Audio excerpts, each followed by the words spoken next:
So yun nga guys, mapagpalang hapon na naman sa inyo. Tayo nagbabalik. SBH, Kalapati TV. So tapos na nga ang ating North Race. So surrender na tayo. Kumbaga talo na tayo. Ito na yung mga pang south natin. Kung napapansin nyo, 5 piraso ang pang south natin. Nilipat na natin dito sa loft na maayos-ayos. At dito kasi medyo sira-sira na eh. I-renovate natin lahat yan sa isang araw. So nasisante na nga yung kasama natin dito na nag-aalaga na si Boss Tunying. Bago masisante si Boss Tunying, may iniwan pa nga sa atin na kalapate problema. Ayan, may sakit. Naka MacArthur yan. MacArthur. Bali, ang naka MacArthur na lang natin dito na walang tama ay 1, 2. So 2 na lang. Bali 3 lang pala yung MacArthur natin.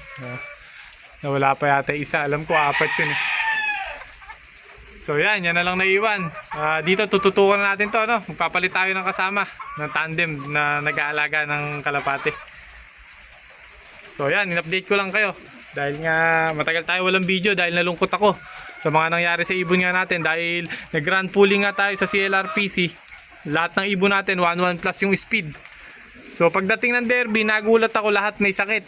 So pati yung Choco namatay na sa Baliling. Di ko alam kung paano ginawang alaga ni Boss kasi medyo naging busy nga tayo. Si Boss ang tumutok. So ito pa yung iba nating ibon So lahat yan may Baliling.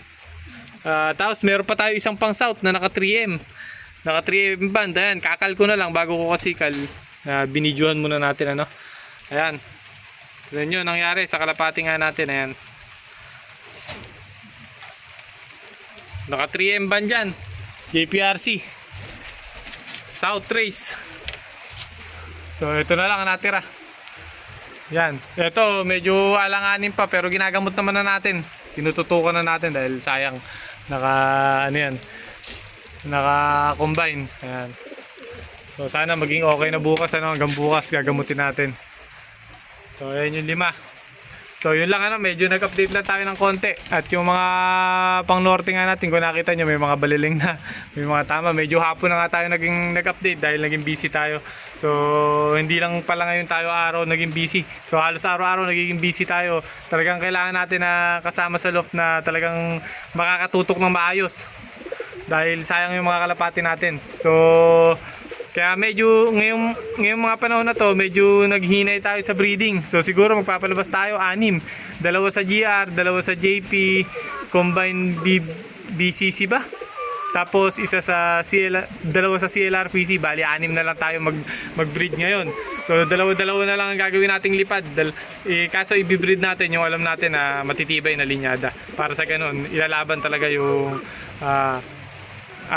pera natin. So kailangan na lang hahanap kami ng bagong kasama na mag-aalaga ng mga ibon. So yun lang, hanggang dito na lang guys. Ingat kayo guys. God bless.